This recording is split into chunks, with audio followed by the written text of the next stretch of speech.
쌍둥이도 몇 분 상관으로 세대 차이를 느낀다고 합니다. 하물며 수십 년 격차가 있는 부모 자식 간 세대 차이는 존재하는 것이 당연한 것 아닌가요? 그런데 아이를 키우며 엄마는 가끔 이 진실을 간과하곤 합니다. 저 역시 그랬습니다. 엄마에게 자식은 분신과 같은 존재이기에 내가 낳은 자식이니 그 누구보다도 잘 알고 있고 모든 것을 다 알고 있다고 착각했습니다. 엄마의 개입이 자녀의 인생에 달콤한 자극제 될 것이라는 믿음도 매우 강했습니다. 그러나 부모가 살아온 세상과 지금 우리 아이가 헤쳐나가고 있는 세상은 달라도 너무 다릅니다. 15년 전으로 돌아가 보면 핸드폰을 분신처럼 사용할 것이라고 누가 상상이나 했겠습니까? 앞으로 그 변화 속도는 더 빨라질 것인데 그 변화의 끝이 어디일지 감히 상상하기 어렵습니다. 변화가 가속화될수록 부모 자식 간의 다름은 더 많은 장면에서 노출될 것입니다. 지금과 같은 패턴으로 자식을 바라보고 훈육하면 가족 관계는 더 벌어지게 될 것입니다. 그렇다면 어떻게 해야 할까요?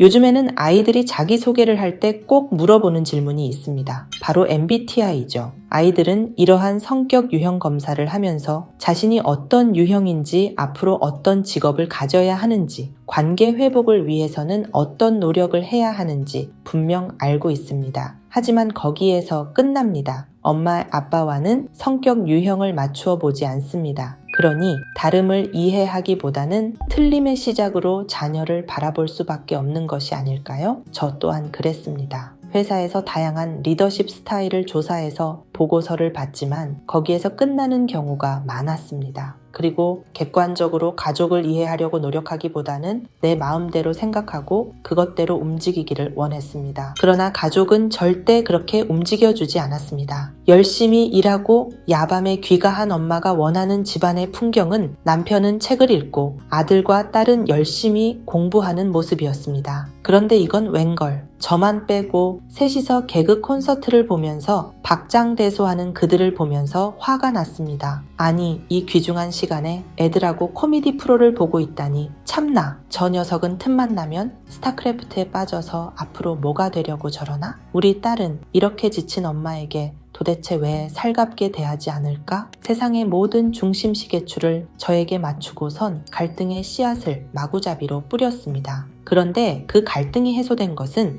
퇴임하고 우연한 기회에 가족 모두 성격 유형 검사를 하면서부터입니다. 저와 우리 가족은 완전히 다른 종족이라는 것을 그때 알게 되었습니다. 엄마인 나는 카리스마 넘치고 추진력과 승부욕이 강하고 일 욕심이 많고 경쟁에서 꼭 이겨야만 하는 천상천하 유아독존형의 성격을 지녔다면 남편, 아들, 딸은 모두가 자유로운 영혼으로 예술가적인 성향이 강하고 감수성이 풍부하고 창조적이고 사색을 즐기는 그러면서도 신념과 가치 기준이 매우 높은 특성을 지니고 있었습니다. 그들이 왜 나와 맞지 않는지, 스마트폰이 새로 출시하면 왜 득달같이 구매하는지, 어째서 TV를 그렇게 즐기는지, 딸이 미술을 전공하게 된 것 등이 모두 이해되기 시작했습니다. 틀림이 아니라 다름을 인정하기 시작하면서 엄마인 나도 마음이 편안해진 것은 물론이고 우리 3명의 가족도 엄마가 왜 그렇게 치열하게 사는지, 주말에도 다양한 활동을 하는지, 그리고 언제나 가족을 리드하려고 했는지 이해가 된다며 엄마의 다름도 인정해 주었습니다. 초등학생 아들 둘을 둔 한 엄마의 상담이 생각납니다. 그녀는 큰애는 행동이 너무 느려서 매사 잔소리를 해야 한다. 반대로 작은 아들은 민첩하고 엄마가 뭘 원하는지 알고서 착착 알아서 해준다. 왜 같은 뱃속에서 나온 자식들인데 이렇게 다를까? 큰애가 내 마음 같지 않아 항상 불편하다. 며 답답해 했습니다. 성격 유형을 보니 큰아이는 엄마와 완전 반대 성향이지만 작은 아들은 딱 엄마를 빼닮은 성향이었습니다. 그러니 당연히 둘째를 예뻐할 수밖에 없었습니다. 큰아이는 엄마를 어떻게 생각할까요? 아마도 전광석화처럼 빠른 엄마를 보면서 많이 버거워할 것 같아요. 큰아들이 잘하는 것은 뭔가요? 꼼꼼하고 성적도 좋고 모범생이에요. 잘하는 것과 잘 못하는 것을 비교해 보세요. 잘하는 거 95%, 느린 거 5%. 엄마의 입장에서 해석하고 판단하면서 큰애를 교정하려고 하니 단점만 보였을 것입니다. 그런데 주관적인 엄마의 가면을 벗고 객관성을 최대한 부여해서 큰애를 살피니 단점보다 장점이 훨씬 많은 아이였습니다. 며칠 후 물어보니 큰아들이 많이 밝아졌다며 엄마는 기뻐했습니다. 그동안 아들을 제대로 이해하지 않았고 사랑을 가장한 권위적인 행동으로 아이를 힘들게 한 것 같다며 앞으로는 더 많은 사랑을 주어야겠다며 각오도 다졌습니다. 마치 예전의 저의 모습을 보는 듯 했습니다. 틀리다 라는 영어로 wrong입니다.